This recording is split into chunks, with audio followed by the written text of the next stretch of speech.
Hello and welcome to this video. This video is a reaction video to a video by The Present Past. So yeah, it's a video by Johnny Harris and how, well, Johnny Harris is kind of like full of nonsense. So I believe talked about it, and I've looked at him before, and yeah, he's not exactly the most reliable person on the internet.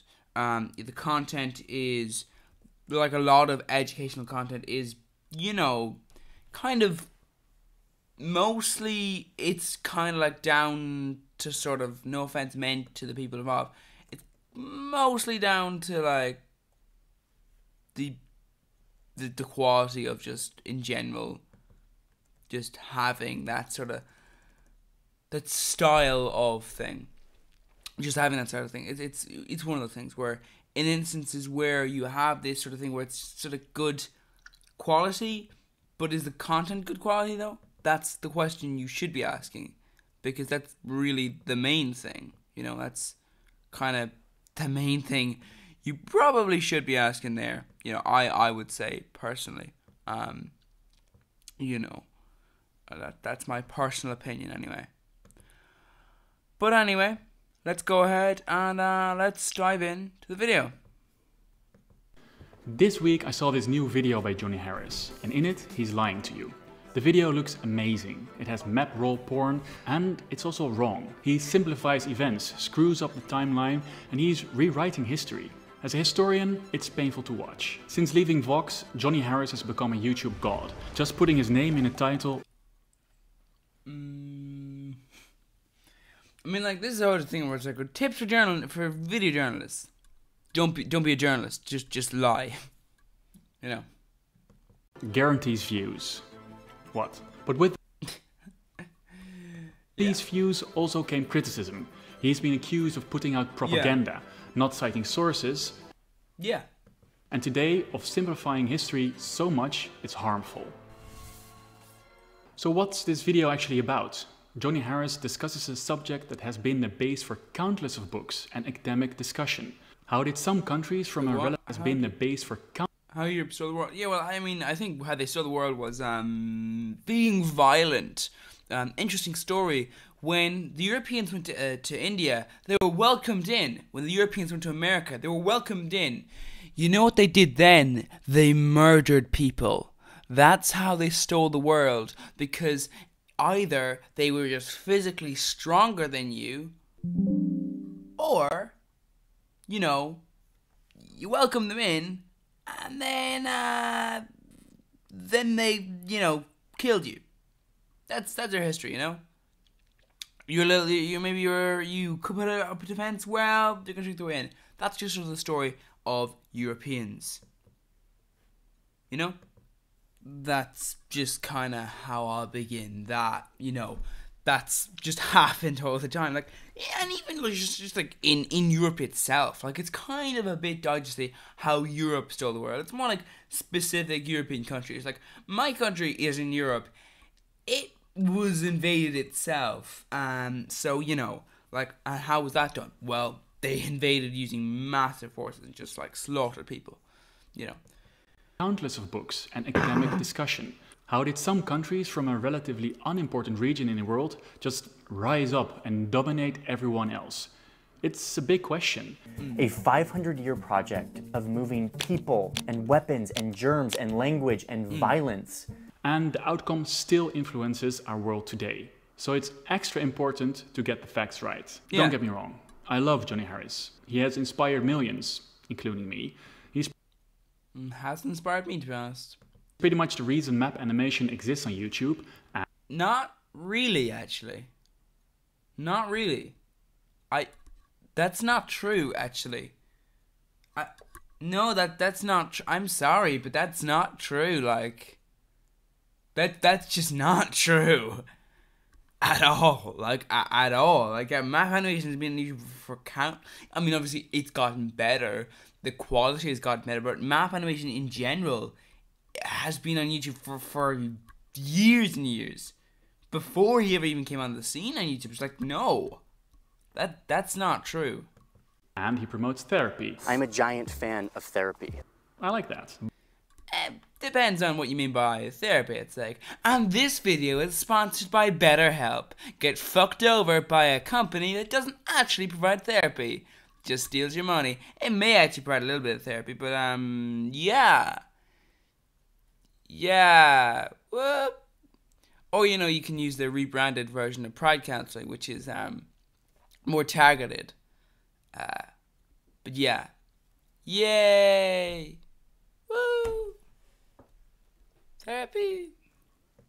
But he pushes storytelling far Like, beyond the therapy limits. is good. Let me explain. But you do have to be aware, there are some companies which are going to sell you therapy, but first of all, are you going to get it? And second of all, is it worth paying that price? Yes, but should you have to pay that price? Because it's like, oh, I need to go to therapy. Yeah, it's a great idea for you to exploit me so that I have to spend a bunch of money, so I'm in a bigger financial hole than before. Yeah, no. Obviously, therapy should be free. That's my opinion, and that's sort of the point there. So, you know. Johnny sets the stage for his video. Europe was... But the fact is, there wasn't an abundance of anything in Europe. What? Instead, Europeans were just farmers barely scraping by. They had kings that were doing very well for themselves. Tends to be the case when you get a bunch of people to just work for free, basically like slaves, but like on just kind of small projects like build a church, build a castle, that sort of thing. You can build up a nice bit of, you know, nice bit of wealth. Constantly in debt to a few rich landlords. Life in Yes. Europe was scarce and miserable. What's that supposed to mean? Like, yes, Europeans were not very rich people. They were very poor and very miserable, and it was a very bad place. Yes, but it's not really the people. We're talking about the people who were in charge, which would be the kings and the landlords, and they were very rich. Very rich. That really pissed off people in the comments. He then goes on to talk about empire. Scarce and miserable. That really pissed off people in the comments. Why? He then goes on to talk about empires that, according to Johnny, were doing just fine in this time. Meanwhile, there was a bunch of other empires around the world that were thriving. All of these empires were trading with one another, making all of them even richer. They all had better everything than Europe did, and miserable Europeans Well, no offense meant, but like spices. eventually wanted in on all the trade. So, what goes wrong here? Greed. Well, let's start with the whole wretched place and landlord thing. Johnny voices this general idea about Europe in the Middle Ages. Everything was shit and everyone went to bed without dinner. That sounds bad, right? True. I mean, inherently you have this system which is not a good system. I think, though, when you say, like, inherently, though, people were not, like, oh, dissatisfied with the system.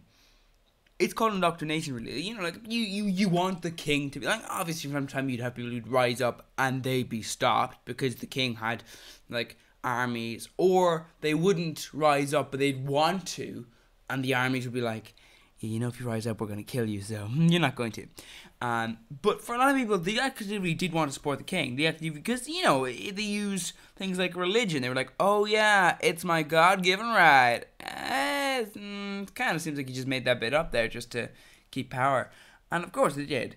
And that's sort of the point there. It's like they use things to keep people to support them. So I wouldn't necessarily say people were miserable, because if you think it is your place, well, you know, but in a bad position, yeah. Well, the time period he discusses saw a lot new technological innovations that made agriculture way better. Yeah. Yeah, I mean, With all this innovation, there was a lot more food and the population of Europe grew a lot. Between the year 1000 and 1340, the population of Europe grew from about 38 million people to 73.5.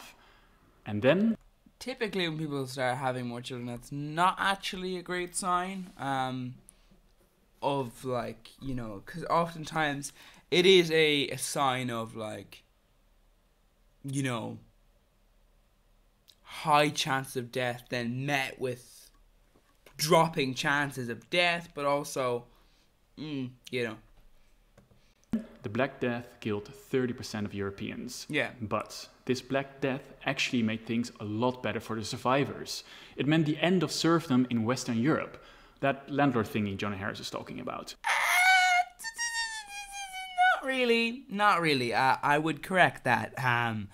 In certain European countries, if you're in some of the imperialistic nations that the Europeans took over, that's slightly different, actually.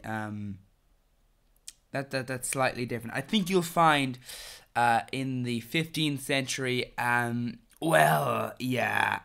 things were about to not look too good for certain countries. And serfdom, yeah, kind of. Wouldn't necessarily do that. Why? Well, labor was really scarce, and that meant that workers had a much better bargaining position against their landlords. Of course, this didn't happen everywhere at the same time. Yeah, didn't happen at all in certain places. Even so, generally seen... In fact, in certain places, they didn't have it to begin with, and then when they were taken over by countries like England, France, Spain, and the rest, then that meant that they now had it. The situation of the farms in European states definitely wasn't worse than those in the empire Johnny Harris mentions. So then Johnny says there were no shiny things in Europe. There wasn't an abundance of anything in Europe. But trade with the empire he mentions really existed for a long time. Since Roman... That's the point, though. It's that he is wrong. Like, there was trade with the Indian Empire for a long time. But it was that they wanted to cut out the middleman, Because you have to go through these long routes. And sure, if you find another route, well, that'll be much faster and much quicker. And, much cheaper. And a much easier way to make a nice, tidy little profit for yourself. So yeah, they wanted to find a quicker route, not actually a route. Times there was the Silk Road. This network of roads, shipping lanes and towns that connected Asia with Europe. Yeah. Just sometimes the trade broke down for a bit. This is what happened. Not just that, though. It's a long road. If you're here, right, and you want to get your thing, you have to go all the way along here. You would much better prefer just to go wee and come around here at the bottom and back up here. Boom, much quicker. When the Ottomans conquer Constantinople in 1453, they come in and introduce higher taxes. So Portugal and Spain, they didn't really search a route over land. They wanted to cut out the middlemen entirely. So the exploration of Spain and Portugal actually had a long history. Also, when he describes Europe in this time, he completely ignores one of the most pivotal moments in this time period, the Renaissance. Yeah. This is a period after the Crusades, when knowledge from the Middle East was brought back. The Crusades are not exactly the most best time in European history. It's like, that time when all of the Europeans went off to murder a bunch of people. Scholars in the Italian states saw Roman and Greek texts in new light. This led to flourishing culture, improvements in architecture and art. I mean, the map that Johnny shows of the world, that was rediscovered in the Renaissance. Okay, so Europe wasn't this awful place. There were shiny things. But Europe was geopolitically isolated. And yes, they did want in on the trade in the East. So Johnny then goes on to explain why Spain wanted in on all the trade. Because of Portuguese action. Portugal's workaround was literally to go around the continent of Africa. And suddenly the Portuguese are dressing in luxurious fabrics. Suddenly is a bit of a claim. Like, they sent 3 different ships. The first fella kind of fucked. Is it here? I think it's here. The other fella at the end here. And then the final fella was like, I'm going to do it again. And there. I think it's even like, it's like to this day. So 3 people... 3 different types of ships, that's not exactly the same as suddenly, Okay, so now Spain sees Portugal hitting the jackpot, and they're kind of jelly. They want in on this too. They need to establish their own trade route to Asia. Okay, so the Portuguese, they were flaunting their goods. Spain wanted in on the trade. Let's look at the timeline here. So Columbus leaves in 1492. What is the first time the Portuguese actually managed to reach India? Right. So no, the Portuguese were not successful in reaching India by sea until Columbus was well away. Well, we're on to Columbus. Yeah, they're chasing each other. They're both trying to find a route. And also, this is sort of the point. To be fair, though, to Johnny, though, to be fair, the Portuguese had begun getting the way. Like they've sent, the first fella out. He's going around the tip of he hasn't, the eventual thing will be around the tip, but it's in 3 sets. So the first fella gets about halfway down Africa, the continent of Africa, just for you Americans. Sorry. And, then the next fella goes down and reaches, like, the tip. And then the next fella goes around the tip and reaches India. So that's just the thing there. Anyway, to clear that up. This is what Johnny Harris says. They listen to a pitch from this Italian sailor, and this sailor wants them to fund his new startup called What If We Sailed West to Get to Asia instead of East? Because they haven't discovered America. However, the Chinese and the Vikings have. Super promising name. Now, remember, it's a joke, to be fair, but also he's pitched this to many countries, and they've all turned him down. Okay, I actually kind of like that joke. And he is right. The world did look like this. There were maps around from people that thought Asia was really close by. Take this map from Toscanelli. It shows Japan within reach. Columbus used this and other calculations to say Japan is only 2,500 sea miles away, whereas in reality it's more like 10,000. Columbus was actually cherry-picking proof. I mean, to be fair, people at the time were like, eh.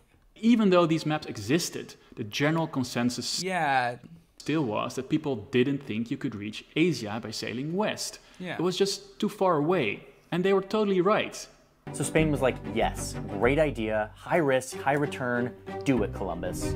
Columbus put his findings before Spanish experts of the court twice, and he was rejected twice. Only the intervention of the Spanish king made it possible for Columbus to get his boats. Yeah. Probably because they thought, low risk, potential high reward. I mean, this Columbus dude is so sure he's right against all odds. He has a lot of confidence. Also, you get rejected by England, you get rejected by all these countries, you're gonna go, I mean, do we all, Okay, now we move on to one of the most contested points for me in this video. And for that, I'm gonna put on my Johnny Harris debunk hat. It's a moment he says, Columbus changes the world, this big epiphany. And this is where the biggest light bulb moment of the century goes off in this guy's head. He's a fucking evil, psychopathic idiot. He continues to believe he's reached India when everyone is like, no, buddy, you haven't. He gets imprisoned by the Spanish for cutting off people's hands. The Spanish were like, buddy, this is a little bit too far. The Spanish thought that. So just saying, no, this fucker is an idiot in the extreme. Change of plans, boys, says Columbus. We're going to claim this land. Columbus's realization was instead of trading. Wait, did the president cut a bit out there? Because it was kind of always the intention to begin. They could actually just claim land for themselves, and this changed everything. For the Spanish, I think, After all, no one was making any resistance. This moment is the foundation upon which all European imperialism grows. I mean, they were kind of making resistance, just not really enough resistance. Like if I put you bow an arrow and I go, go away, we don't want you here, and you go, gun, and I fall down dead. Yeah, I mean, I'm just saying, if I went back in time, you know, to like 14th century and like gave the like South Americans the ability to discover guns, and they developed guns, they would wipe the fucking floor with the Europeans. And I would say that might even be a good thing if they just, you know, boom, a lot of problems would have been solved by that. So Johnny admits in the comments that he totally dramatized this event. I don't know why, because the truth is actually way more interesting than this dramatized version. As many people have said in the comments, his contract actually said he should claim land he encountered. Yeah, that's the point. Like, it's, you will get this land for the Spanish. That's the whole... Why exactly do you think they would just send him off on ships to just, like, have some fun? Like, there you go, these things cost just a bunch, and you don't have to do anything in return. No, they're gonna want something in return. And that he would become some sort of governor of these lands. Which he was later removed from because, you know. But even if we cut Johnny some slack for story purposes, he is still wrong. Yeah. Let me tell you why. Okay, so before Columbus went sailing, there were basically two kinds of colonial expansion that existed. The first was the Portuguese way. You could plug into existing trade routes by showing up, occupying some land, built a fort and trading posts. This is what the Portuguese were doing in Africa. Take the fort of Elmina that they built. They did this because A, there was a lot of resistance from locals, and B, at first, no, but then when they started going, actually, what we're here to do is to take all of your stuff because we like it, then, yeah. Everyone died in the interior of Africa. Seriously, still in the 1800s, up to half of the colonists could die in certain places. That's a fun field trip. The second kind of colonialism is not that well known. Since the early 1400s, Spain had a colonial project going in the Canary Islands. This has been called Europe's first genocide. Over the course of it's actually relatively well known. It's a practice of just invading a country and going, we're just gonna remove you and put our own people here. Fun, isn't it? Century. Due to Spanish wars and enslavement, the population of the Canary Islands dropped from estimates of 50 to 80,000 to just 1,000 Canary Islanders. The Spaniards faced a lot of resistance, but eventually they made the islands into a plantation economy. Does that sound familiar? This is a thing historians have called a template for Spanish conquests in the New World. Yeah. So this kind of colonialism and for English already existed when Columbus went to the Indies, and he really didn't care if the people were subjugating to Columbus or you had to conquer them by force. So what did Columbus realize when he was on his first trip? Well, by the way, Columbus, just to make this clear, didn't actually land in America or South America. There would be later Spanish settlers. Columbus landed on the islands. So his initial idea when he was sailing out was to plug into existing trade networks, just like the Portuguese did. Remember, his pitch had been he would find the rich. Yeah. So about here, you know, like this kind of area.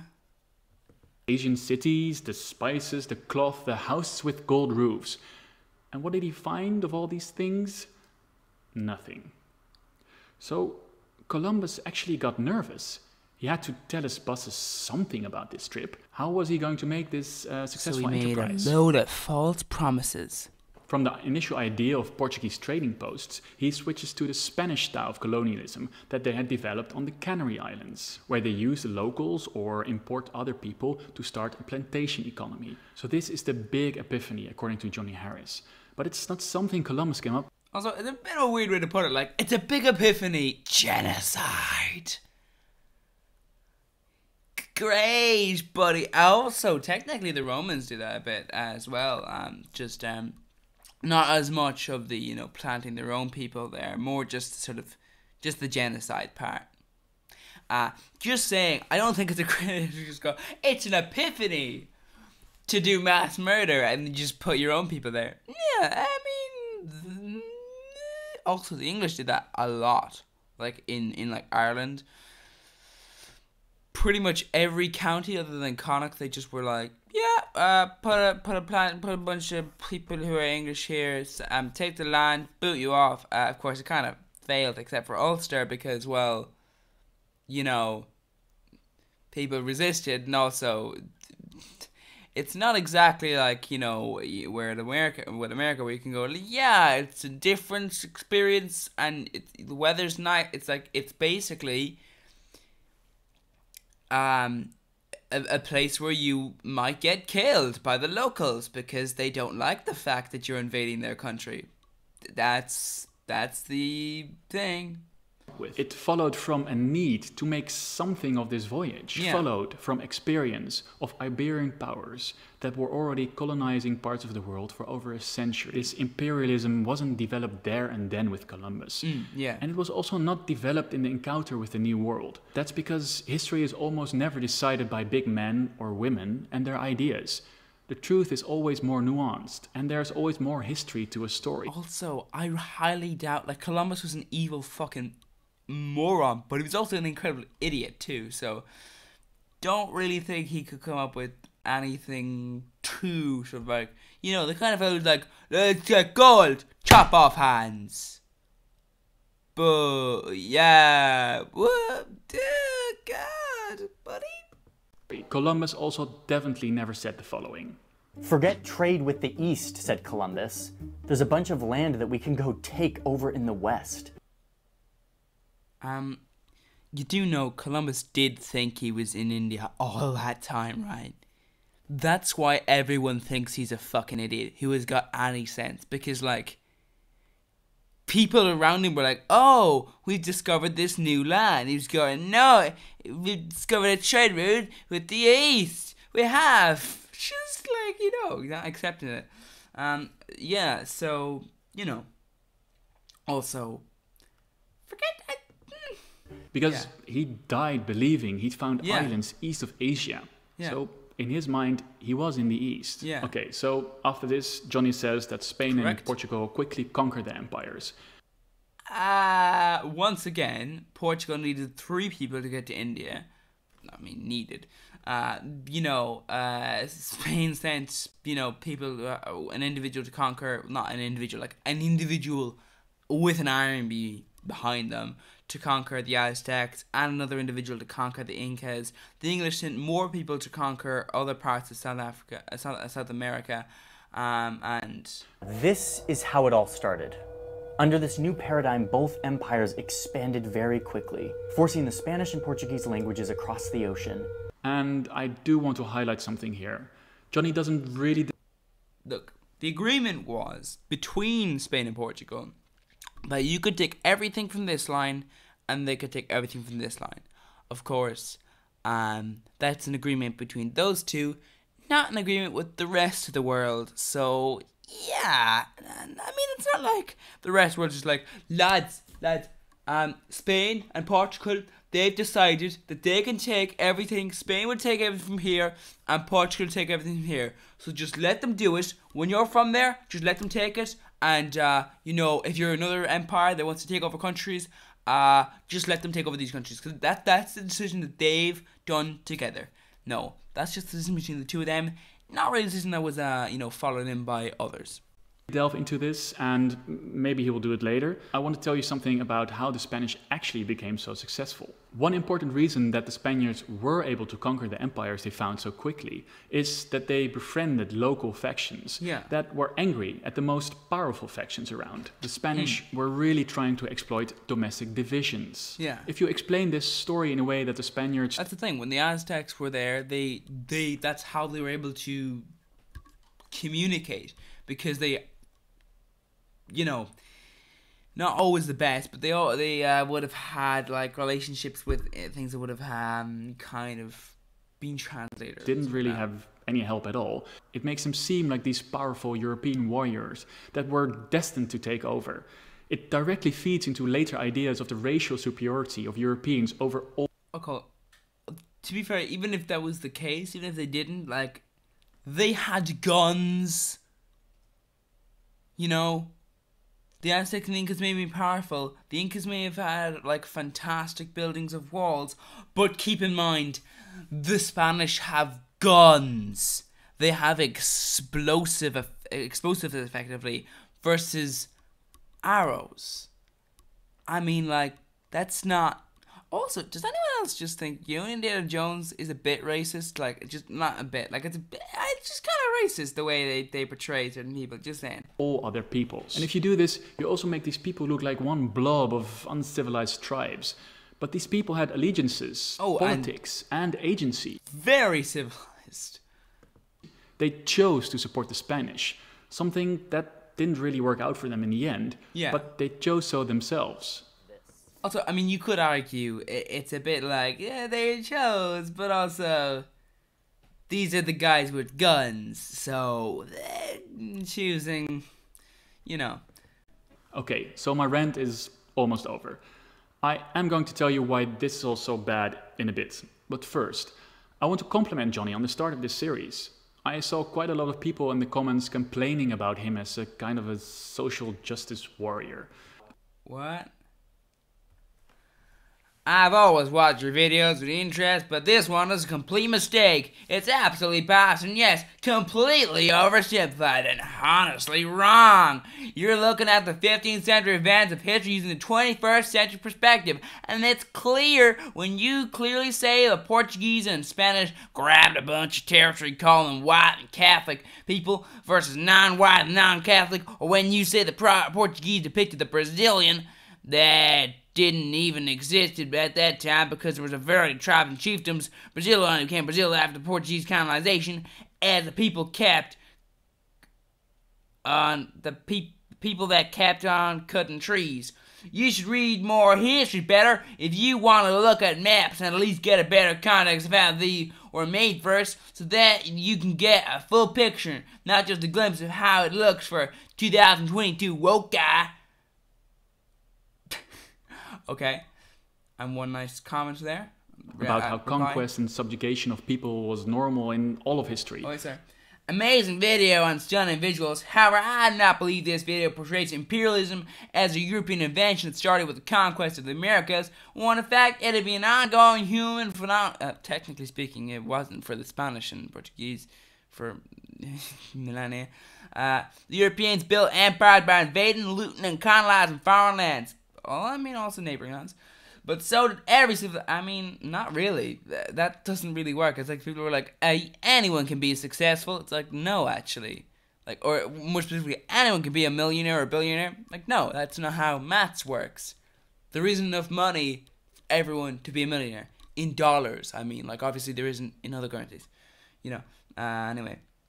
And for every civilization that came before, Egyptians, Greeks, Romans, Persians, Chinese, the Arab civilizations, as well as the pre-Columbian civilizations like the Aztecs and the Incas. Particularly, no culture worldwide view spread throughout the ancient world without the use of force.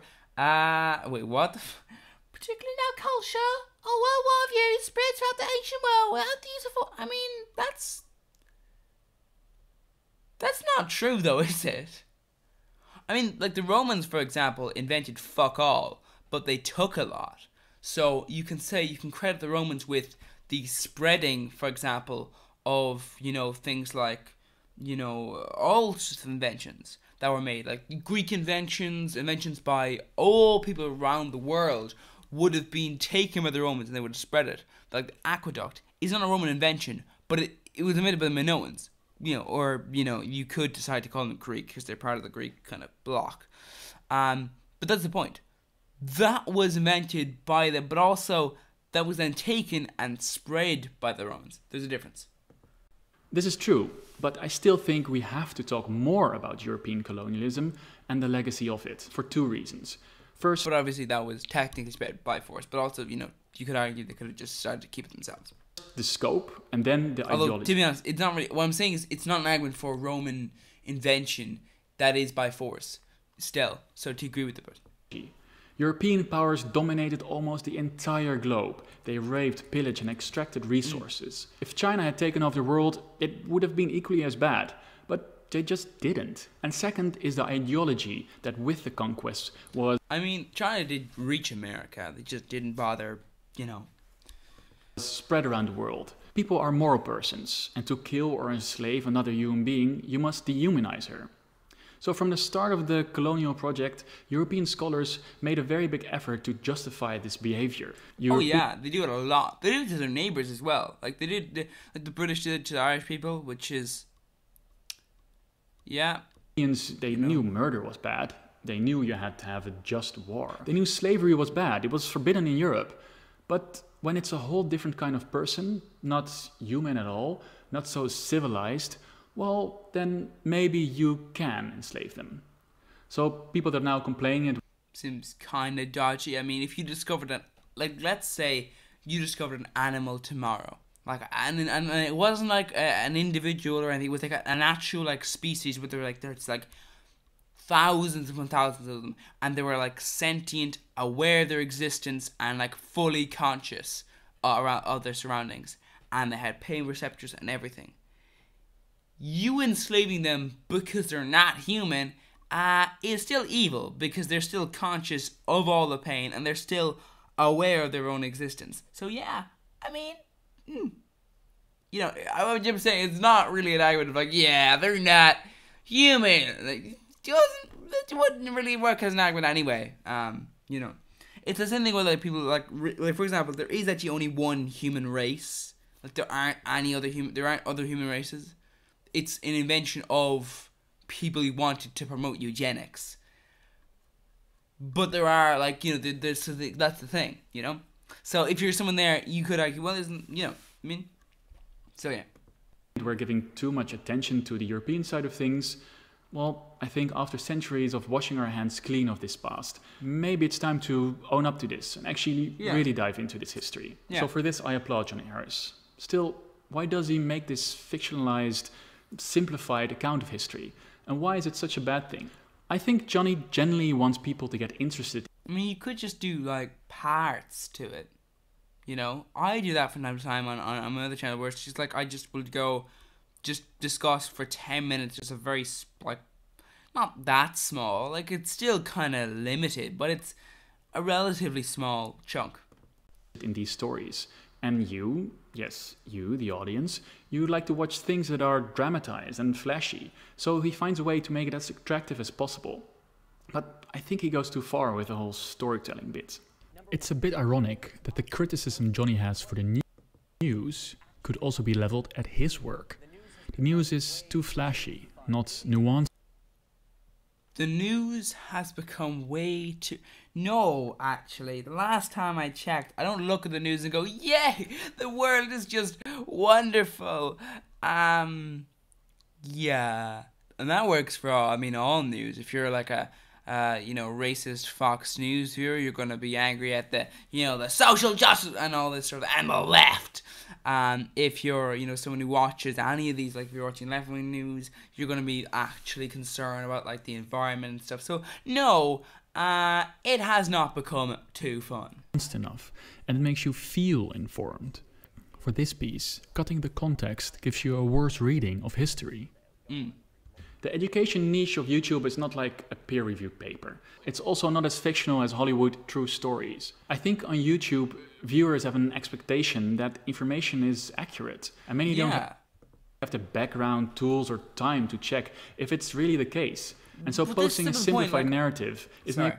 I remember I reacted to a video before where the person was like, oh, do your research. And like, do you understand the insane amount of information the human mind, especially when you're younger, gets every single day?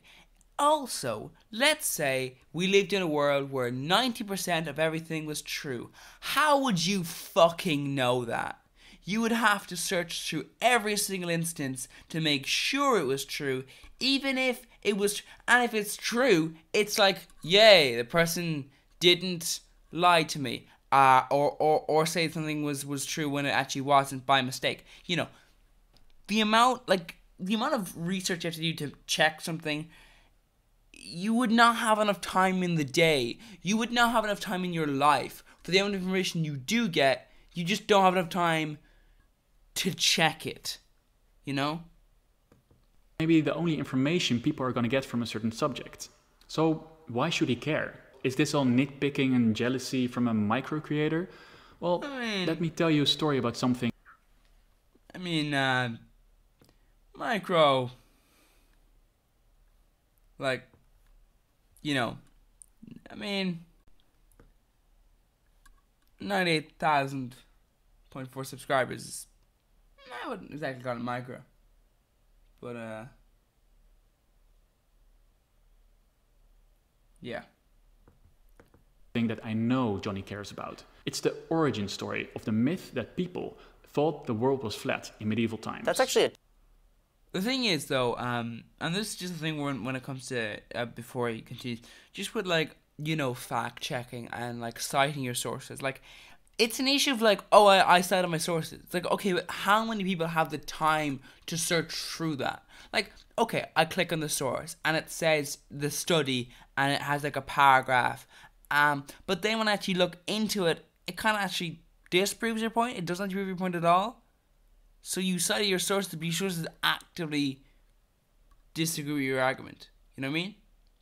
But I'd have to spend a lot of time doing it to research it, you know? total legend, and I have no idea why I was taught that in elementary school. How did that happen? I actually am genuinely curious. Like, how did that happen? This myth is mostly the blame of the novelist Washington Irving. He wrote a fictional account of Columbus's travels. Irving really went to school on the storytelling. He puts down Columbus as a great visionary. Yeah, who was sent to prison by the Spanish for being a maniac. A man that has to fight against Catholic clergy at the Spanish courts. The book is ridiculously popular. 175 editions were printed in the 1800s. But Irving presented this story as the struggle of scientific method against medieval religious backwardness. And this epic struggle has such an impact on Like, Columbus isn't fucking moron. He's an idiot. his contemporaries. It soon morphs into a belief. These clerics thought the world was flat. Eventually, his historical fiction becomes a historic fact that persists to this day.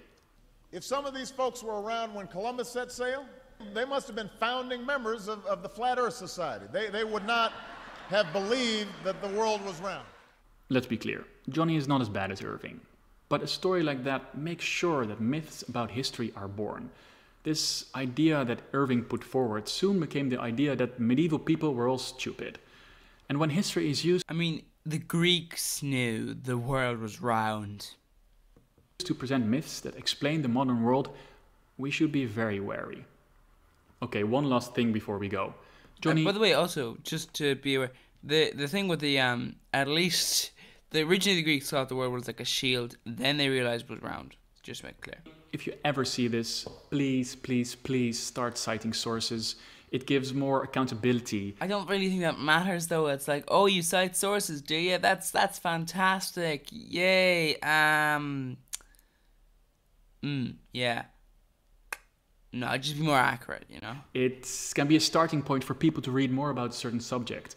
It can help academics that write... Like, I have gotten comments before where someone's like, I like, where is the evidence for this? And I'm going, oh, that, apologies for that. That is, I've searched through, stuff and I can't find any, like, accurate enough information on it. And I've removed sections of videos before where, I've gone, yeah, that's, like, books to do more research that can eventually be an inspiration for your videos. Okay, rant off. I made this video by using different sources. They are in the description. YouTubers Imperial and Faultline gave feedback on the script. All mistakes are of course still mine. Don't forget to check out their channel. I definitely didn't touch upon everything that was wrong with the video. Yeah. So let me know in the comments what I missed. And be sure to check out my content, which I try to make as truthful as possible. well, See ya. yeah, I think I will check out the channel. For now, I will subscribe. If you see that I'm unsubscribed from them, there'll be a reason for that. So yeah, alright, the video. Thank you for watching this one. And links to the present, past should be in the description. Links to the original video should be in the description and all of that. Thank you for watching. And goodbye. Oh, I found this.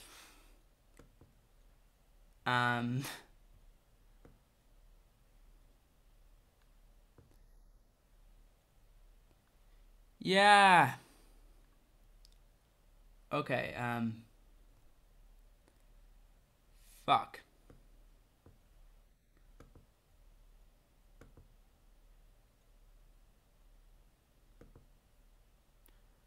Well,